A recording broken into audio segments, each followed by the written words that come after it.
falar sobre isso, a gente recebe ao vivo aqui nos nossos estúdios a doutora Graziele Vendrame. Grazi, é um prazer receber. Prazer é meu, Sara. Para falar de um assunto tão importante que muitas vezes a gente não fala, não se ouve, né? Falar sobre isso.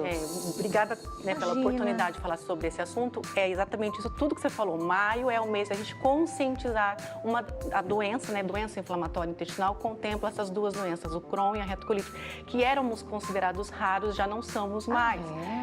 Porque quando atinge 1% da população mundial, isso não é uma doença rara mais, né? Assim como outras doenças na gastroenterologia, que é tão frequente que atinge 1% da população, como doença celíaca, doença de Crohn, são doenças muito frequentes. Quando a gente se trata em saúde, 1% é um valor muito alto. Você é gastro? Sou gastroenterologista clínica endoscopista. E por que você foi fazer gastroenterologia? Gastro? É um mundo fascinante, né? Hoje vocês percebem o quão fascinante é o trato gastrointestinal. Todas as áreas querem aprender o intestino, né? Então, acho que já me tocava lá atrás, né? E a possibilidade de fazer exames, endoscopia, colonoscopia, isso também é uma coisa que me trazia muita vontade de ser gastroenterologista. Quando a gente fala que o intestino é o segundo cérebro, procede? Procede. E cada vez mais que o intestino, tanto o cólon como o intestino delgado, é o segundo cérebro. Cada vez mais as últimas notícias e todas as doenças circulam nesse meio que a variabilidade da microbiota é que vai trazendo os transtornos de doença. Lógico, tudo ligado ao meio ambiente, né? Ao fator ambiental, modificando essa microbiota e levando a doença, mas tudo se passa pelo intestino. E por que a gente tem essas doenças? Olha, por que está aumentando esse índice, por exemplo, no Brasil? As doenças autoimunes no Brasil é um país que está sendo considerado um país que está em epidemia, né? Está aumentando essa porcentagem, essa incidência. E isso não acontecia antes, que era considerado uma doença rara, por conta da urbanização. A questão da industrialização, os alimentos ocidentais, sedentarismo, o álcool, o tabagismo, enfim, tudo isso que hoje faz parte, né, de 40 anos para cá, o Brasil vem se melhorando a qualidade de vida dos pacientes, de uma certa forma, das pessoas, isso piora a qualidade do trato gastrointestinal, a microbiota, pelo número de conservantes, pelo estresse crônico, tudo isso estimulam vias inflamatórias. O estilo de vida? Total, é isso resumidamente é isso. Existe alguma predisposição genética para se ter? Existe. Também. A gente sabe que filhos de pais de doença inflamatória, isso aumenta, né? Casais com doença inflamatória pode chegar até 30% maior a chance, mas sim, existe um carregamento genético ali, existe uma carga genética, mas o ambiente, não se trata de o desenvolvimento da doença depende muito do fator externo, do fator ambiental, do estilo de vida. Eu quero saber se você tem alguma dessas doenças, você pode mandar mensagem pra gente, tá bom? 43 99952 0380. Hoje a gente está falando sobre a retocolite ulcerativa e também sobre o Crohn, doença de Crohn. Você já ouviu falar? Você já foi diagnosticado com uma dessas doenças? A gente tem a nossa embaixadora que apresenta sempre esse programa aqui, minha querida amiga Dominique Siqueira, que sofre com a retocolite e sofre porque sofre mesmo. Eu queria, doutora, que você me explicasse um pouquinho qual que é a diferença de cada uma das doenças. Vamos começar com a retocolite, já que a gente tocou no assunto? A retocolite é uma doença que atua mais, é um processo, pensando assim, doença inflamatória intestinal é uma doença autoimune crônica, não tem cura. Não tem cura? É um desenvolvimento anormal do sistema imune que ataca o próprio organismo. No caso, a retocolite ataca o cólon, especificamente o cólon, trazendo quadros de dor abdominal, diarreia, sangramento e não necessariamente só isso, às vezes ele traz manifestações extraintestinais, dores articulares, muitas vezes faz parte desse diagnóstico.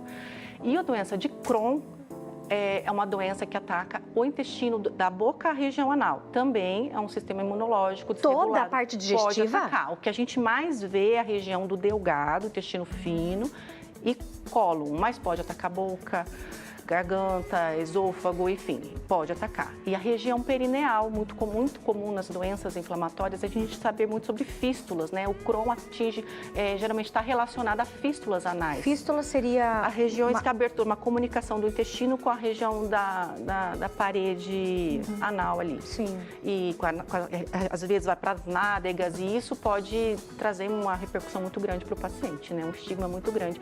Hoje, graças a Deus, com as medicações novas, a gente cada vez vê menos essa situação acontecer. Mas é muito importante as pessoas que têm sintomas ou familiares que têm sintomas procurar ajuda, né? O quanto antes, porque a gente sabe que o diagnóstico precoce, o tratamento precoce diminui essas complicações futuras, né? Doutora, a minha preocupação aqui, estou falando, eu tenho uma prima que tem a doença de Crohn por causa do lúpus, né? Que acabou desenvolvendo, né? Às vezes você tem uma doença autoimune e desenvolve outros braços. E tem a Dominique, que é minha amiga também, que tem daí a retocolite. Mas eu fico pensando em pessoas que não têm plano de saúde, pessoas que não têm condições, de repente, de procurar um médico, fazer exames para poder investigar.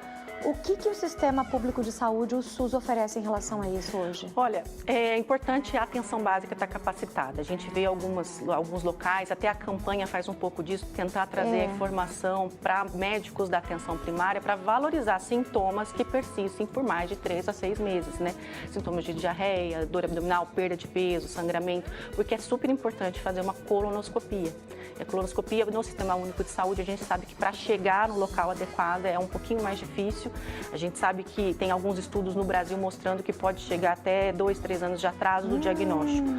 Mas, enfim, hoje até existem alguns programas de atendimento aos pacientes que é financiado pelas indústrias, que a gente consegue a primeira colonoscopia por esses programas. Então, chegar nos médicos, no gastroenterologista é importante, porque essas outras vias a gente acaba conseguindo através desses programas de atendimento aos pacientes. Então, você falou de alguns dos sintomas que pode ser uma dessas doenças. Exato. Você falou da diarreia, você falou de dores abdominais. São dores fortes, umas dores cólicas. Abdominais nem sempre são fortes. As dores podem... Porque esse sintoma é muito comum no consultório de gastroenterologia. A gente sabe que a maioria das pessoas que procuram um gastro está lá com alguma coisa, de diarreia, dor abdominal, enfim, e se encaixam. São sintomas muito comuns na gastro, né? Óbvio, os sintomas que são curto período, uma semana, um mês, até 2 meses, a gente considera uma diarreia aguda. Geralmente isso passa e isso não traz nenhuma complicação. Agora, as diarreias que persistem por mais de 3 meses, esse sim a gente precisa investigar. E claro, se tem sangramento, se tem perda de peso, são coisas de alerta que servem para a gente valorizar o sintoma. Daí, no caso, a pessoa que usa o Sistema Único de Saúde, vai num posto. Vai na unidade de saúde, atende, o médico vai avaliar esse critério, se é um quadro agudo, um quadro crônico e acompanhar. Através de um hemograma você consegue identificar uma anemia. O PCR pode alterar, que é um exame de inflamação. E existe alguns exames que em alguns locais do SUS, aqui, por exemplo, da região, eu sei que o Cismepar faz com uma tranquilidade grande, é a calprotectina fecal, que é o exame de fezes, que é detectar a inflamação do colo. E ele é um exame que há pouco tempo chegou no Brasil, enfim, do pouco tempo, 5 anos, e que já está, e ajuda muito na questão da dor abdominal, justamente para diferenciar essa dor e diarreia que é grave ou não grave, né? Porque a gente tem outras síndromes no intestino irritável, por exemplo, causa dor, causa diarreia, e não é uma doença autoimune, né? Se trata diferente e não traz um risco de morbimortalidade como a doença inflamatória intestinal. Então, tem recursos para se fazer. A gente, é lógico, precisa fazer campanhas, informações para chegar ao médico da atenção primária, essas informações, para que a gente não retarde ainda mais o diagnóstico. Doutora, continua aqui comigo? Claro. Eu vou dar um recadinho pro pessoal de casa e você continua mandando mensagem para mim, tá bom? 43 99952 0380. Hoje a gente está falando do Maio Roxo, mês de conscientização às doenças gastrointestinais que são autoimunes, doenças como Crohn e também a retocolite ulcerativa.